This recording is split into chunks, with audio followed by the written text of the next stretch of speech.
How's it going, everybody? So it was really good to reminisce. I didn't realize, I think that's the same shirt, but I don't know. I want to say that this picture was taken on the same day. Okay, there's darkness right in there and then light. I can't see down far enough. I want to try to name everybody in this photo. This pattern right there. Or is that, I don't know. I can't tell.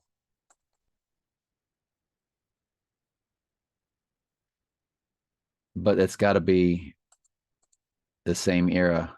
So that's Sister Martin DePours. This is our eighth grade class photo, and he was Father Smith. I'm no longer Catholic. I don't belong to any world religion. I don't believe in free will. I study the Bible, love studying the Bible, wrote a few books on the Bible. Um, but I love all of my classmates, just love them to death.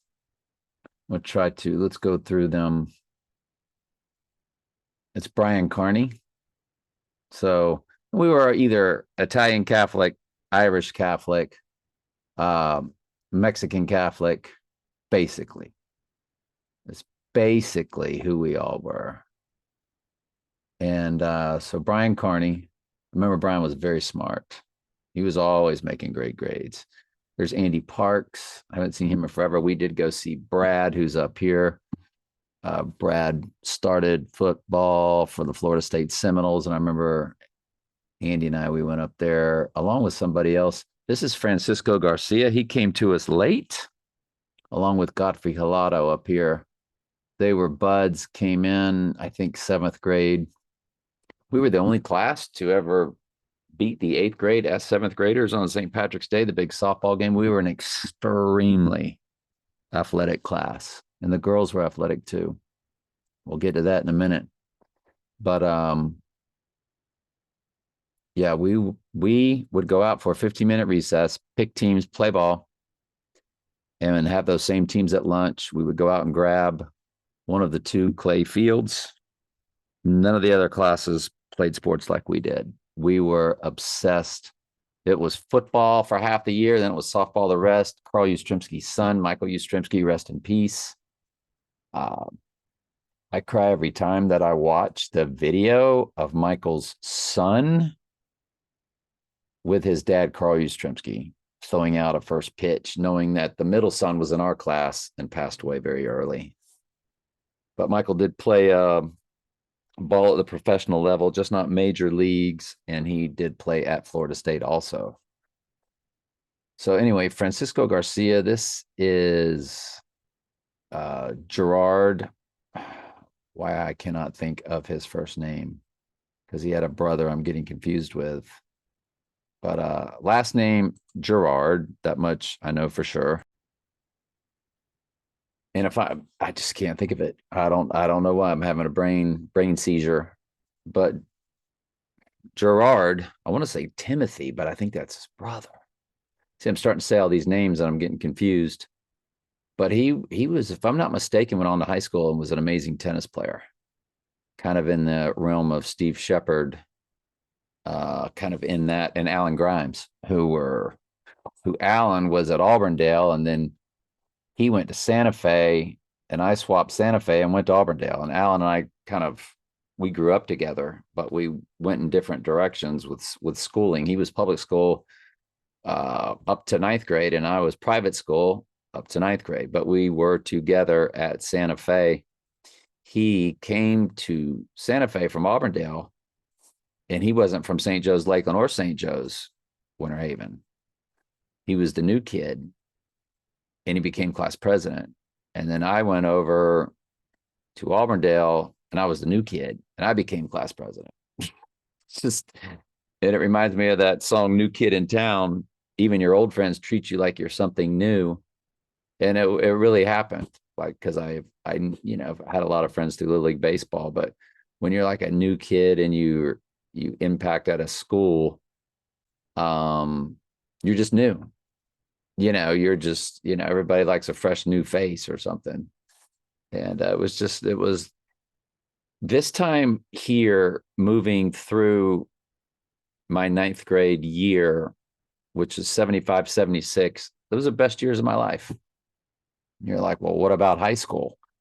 Your senior year, you played football and you had your high school. So that was an amazing year also. But there was something about this time that was even better to me.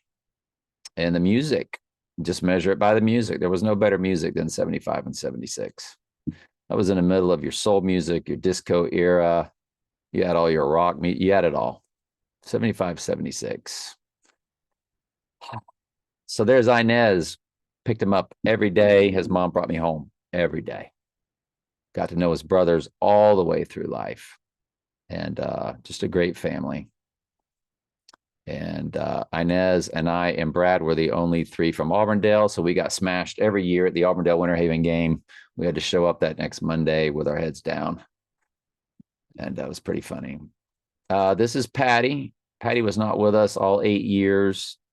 Neither was Francisco, but Brian Carney was, Andy Parks was, Michael Gerard, Terry Gerard, Timothy Gerard, Timmy Gerard. I think it's Timmy Gerard.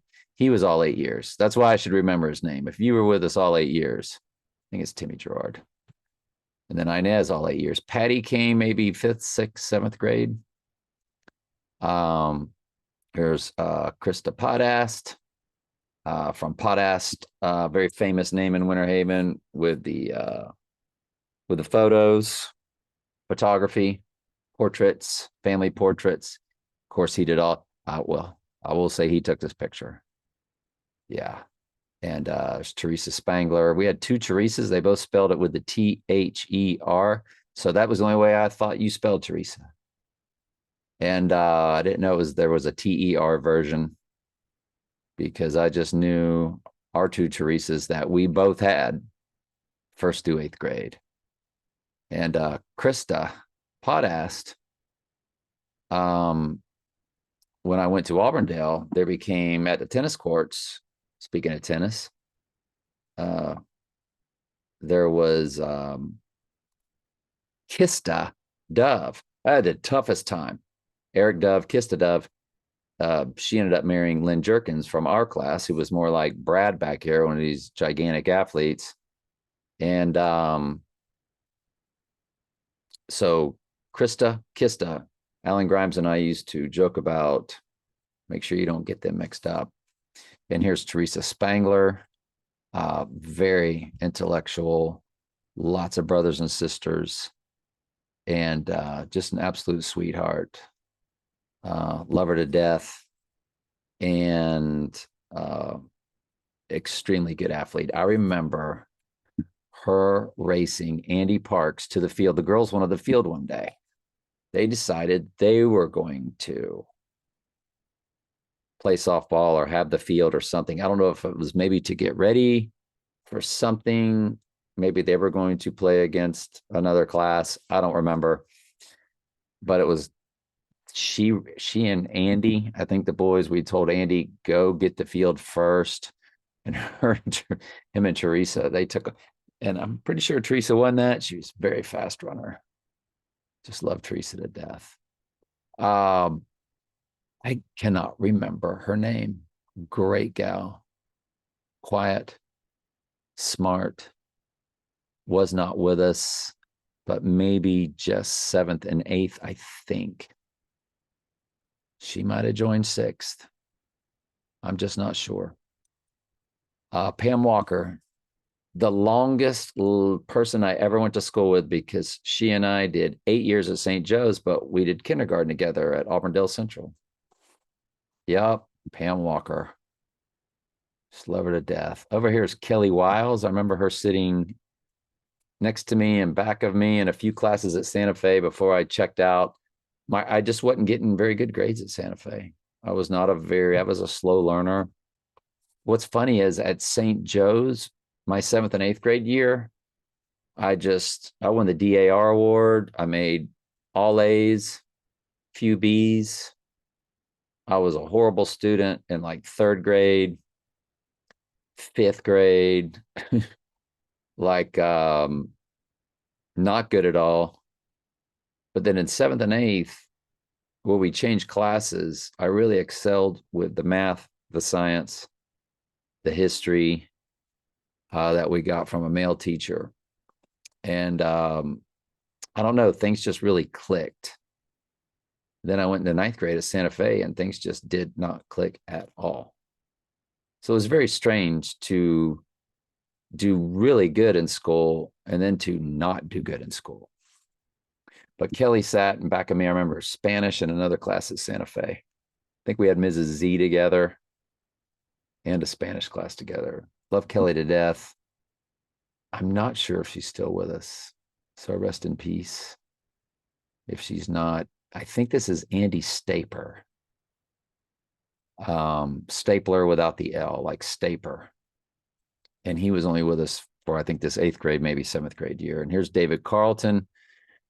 David hung out with Brian Carney, and over here, Jeff Davis. We'll get to him later. And we really did not treat him very well. We could be very cruel. And some were more cruel than others, I will say. But I just you look back at that. I remember watching that movie Flatliners, and it was about all the people that you were not nice to. And it wasn't like me individually with him, but just as a class, certain kids just took abuse. And I don't know, man. Kids could be cruel, as we know. But did get to touch base with him and see him after more into adult life, and tried to get him to like a class reunion or something just after high school and 5 years later, 10 years later. And I think he came to one. You know, you kind of mend those fences a little bit, but shame on us. You know what I'm saying? Mike Geezy, just a great all around amazing person. Was not with us the whole 8 years, but came in, fit right in. And yeah, just a great guy. So over here is Robert Kuhn. He had a natural afro, had natural kinky hair. He never braided it. Freckle faced, but he had the fro. And we were really close. I would spend the night at his house a lot over there in Haines City. And I live there on the lake, which is right across from the Haines City Park now. And my cousin Mark Stokes knows him, knew him. Or he definitely knew my cousin, because my cousin Mark was a big time football quarterback there at Haines City. Older than us, maybe 5 years, but still. And so here's the sisters that came to us, I think, around seventh grade. I want to say Adlam, Alicia, and Mary Beth Adlam. That's what I want to say. So here's Alicia Adlam. Probably should have had her up front. She's almost out of the picture. And it was like my first girlfriend over here, along with Kathy Slee. This Trisha McNellis, rest in peace. And I think her husband ended up being a writer in the movie business, and they were living in DC. And she died way too young. But I remember she was my girlfriend back in like sixth grade, when you eat a lot of pizza and get on all the rides at the St. Joseph's Fair, and then you throw up. Not on her, but she's watching me throw up. One of those great embarrassment moments. Out came all the pizza. I never did well on rides, so I never would have been a fighter pilot. And yeah. I think the Rocco plane and a few others along with that pizza. That was not a good mix. Pizza was good though. And there's Mary Beth Adlam. They were, if I'm not mistaken, what you call fraternal twins. They were both separate. They were not identical twins, but as you can see, they're the same age. Susan O'Leary, amazing. Her and Krista were top buds, best buds, and just love Susan to death. I remember Susan like the last person I spoke to as I left Santa Fe. And when I went from, as a teacher, when I went from Lake Gibson Middle over to Stambaugh Middle, which was the old Auburndale Junior High, it's where I left her at Santa Fe and went to Auburndale Junior High. Now I'm going back to Auburndale Junior High, but now it's called Stambaugh Middle. And there she was. Like my first days there as a teacher, she's there as a speech pathologist visiting one of her students. So it was very strange. Like I talked to her right before I went to that same grade level as a student. And then she's there receiving me as I am now going to that same school, different campus, but same age school as a teacher. It was very weird. And there's Kathy Moran, who was best friends with Joni Langbine, who we'll get to in a second. Very sweet girl. Kathy Moran was there with us all 8 years, if I'm not mistaken. And there's Teresa Sawicki with Teresa Spangler. We have Teresa Sawicki. Teresa, I remember now, Teresa Spangler graduated University of Florida. Teresa Sawicki graduated University of Auburn. And just another very intelligent, both our Teresas, very smart girls. They always made straight A's. And super people. I do not remember this young lady's name. I do not. I think she was only with us the 8th grade, maybe the 7th grade year. I'm just not sure. And then there's Joni Langbine right there. Love Joni to death. I remember Joni, Trisha, and a few others. We all got together around after the new millennium. Along with Teresa Spangler, we were all hanging out. And but Joni Langbine, just amazing, great person. And here's Gloria Thompson. Gloria's house right there on Lake Howard, right near where I live now. We really stayed in touch, helping her out with her mom because Gloria was out of state. I would go check in on her mom, talk to her mom, just try to bridge some gaps. So I was glad to reconnect with Gloria in that way. Just a very sweet girl. And the house parties that her parents would throw. Gloria only came to us maybe 7th, only with us maybe 2 years. But we all started having these parties, where you would dance and slow dance. I never got to go to their Gallup Club dances, I think because my parents, they were always busy on the weekends. And so I never could participate in Gallup. That's what it was called. I was bummed about that. And I couldn't even play flag football after school on the team, but did get to play one game, I remember. And that was just part of Auburndale. My mom, my mom being somebody that worked. And but yeah, Gloria, I think I hosted a party once at my house. And so that was a big deal. And but Gloria's, I remember vividly a few parties at her house on Lake Howard. Everybody knows the house. It's a gorgeous little house. And we call him Stick affectionately, Brian Hill. I remember Brian, PE wrestling. They were teaching us wrestling, and I was like, "Oh, Stick," I was thin, but Brian was very thin. I think it was Brad that coined the name. Brian, definitely the smartest male in the class, not even close. And of course, he becomes a college professor. So go figure. We were wrestling, and I was like, "Oh, this won't be too difficult here with a Stick. He's all skinny and stuff." He put me in a leg scissor. I tapped out. I was like, "Yep, you got me." It was very impressive. Smart, good guy, man. Good athlete. Again, we played softball and football every day. one or the other. And just another one of those good athletes. Over here is Godfrey Halado, who came with Francisco Garcia. They came in at the same time. And if I'm not mistaken, they were good friends and knew each other well. Another good, really good athlete. And I think he always wore the sweatpants. That's why I was about to say he was a tennis player, but I think it was just the sweatpants. You know how Linus always had to have the blanket? Godfrey had sweatpants. He wore them. I could have this totally wrong, but if I'm not mistaken, he wore sweatbands every day to school.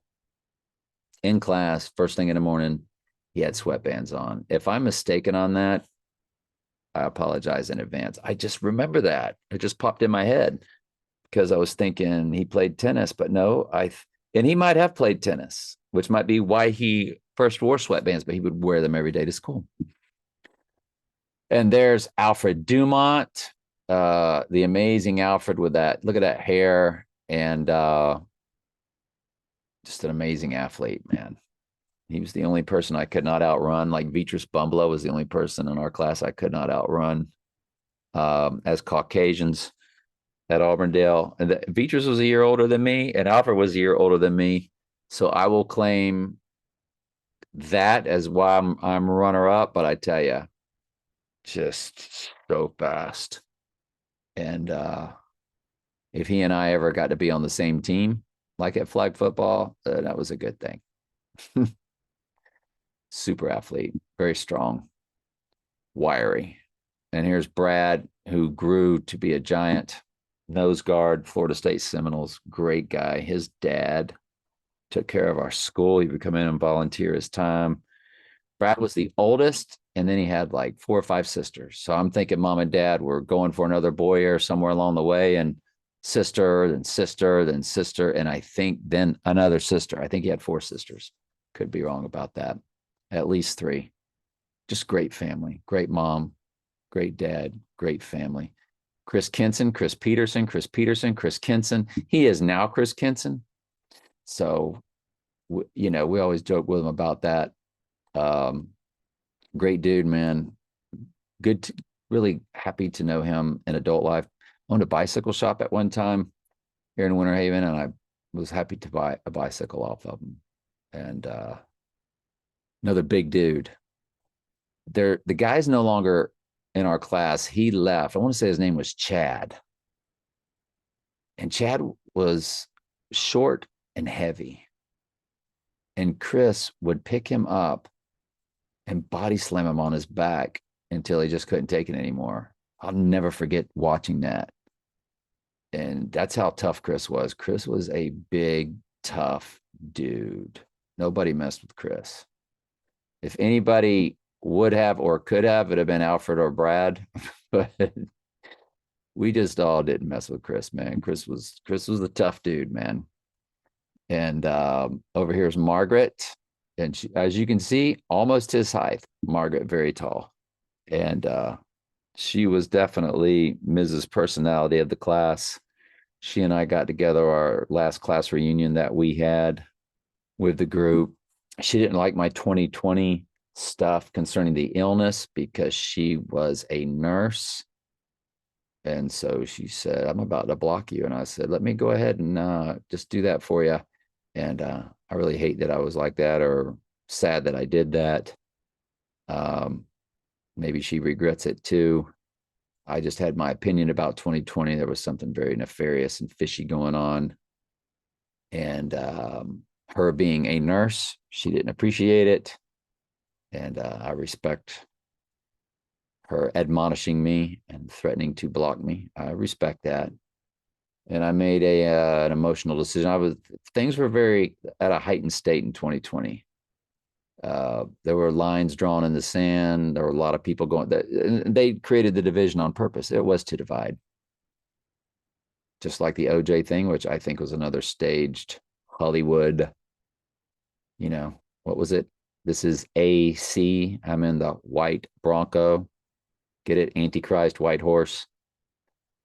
Yeah. So all the world's a stage. I don't even think Charles Manson stuff was real. The Tate LaBianca murders, I think that was also Hollywood stage. It was also in Hollywood. And they showed you in Once Upon a Time in Hollywood that Sharon Tate did not die. And I think they were cryptically telling you she didn't die. I've got opinions on Sharon Tate that's a whole nother story. We won't get into that. But I watched her quote unquote HER in the movie Valley of the Dolls, and I was like, something don't look right there. But anyway, maybe one day Margaret and I patch things up, you know. But definitely Mrs. Personality. And we all reconnected later on, in adult life. I remember Brian came to that class reunion also. And Nancy Haven did. Let's get to Nancy. Love Nancy to death. Her husband, Fletcher, she met her husband at Santa Fe. And just an alpha male, just an alpha dog, man. Fletcher was like the coolest. If I could be anyone else, man, it'd have been Fletcher. He was just that smooth, cool, tough, smart, witty, just a man's man. There you go. That's pretty much how you would call it. So Nancy did good, and love Nancy to death. Her and Fletch are in New Smyrna. They had two beautiful daughters that were little Nancy clones. And over here's Kathy Slee.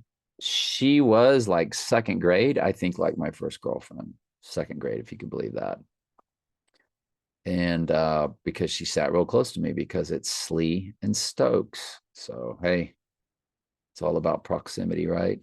And over here, Jeff Davis. Again, it was Jeff Davis, Brian Carney, David Carlton. They were a trio. They hung together, and just great guy. So that's it.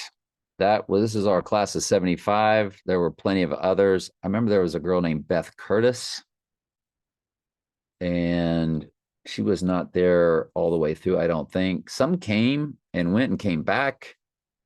I think when we began, we probably had 40-something kids. How many do we have here? It was 1, 2, 3, 4, 5, 6, 7, 8, 9, 10, 11, 12, 13, 14, 15, 16, 17, 18, 19, 20, 21, 22, 25, 26, 27, 28, 29, 30, 31, 32, 33, 34. Well, that's 34 right there. So I guarantee you our first and second grade stuff like that was like 40 something. And we went first through eighth grade. And who else is missing in this picture? I want to say Stephanie Bonner is missing, because I feel like she graduated with us. When I went to the emergency room, and Stephanie was another that was not treated as well as I think we treated everybody else, and for no reason, for absolutely no reason whatsoever. But she was the one that received me at the emergency room when I was when I had depleted myself of sodium, and they said if you wouldn't have came in time, you would have hit brain damage. I'd gotten the flu so bad, and I just drank water because I wasn't going to drink Gatorade because it's got sugar in it. Well, but the Gatorade has the salt, and that would have kept you alive. So you about killed yourself by just drinking water and washing all your electrolytes away.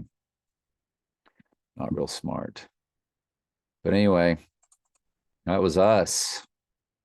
Class of 75, eighth grade, St. Joe's. All right, love y'all.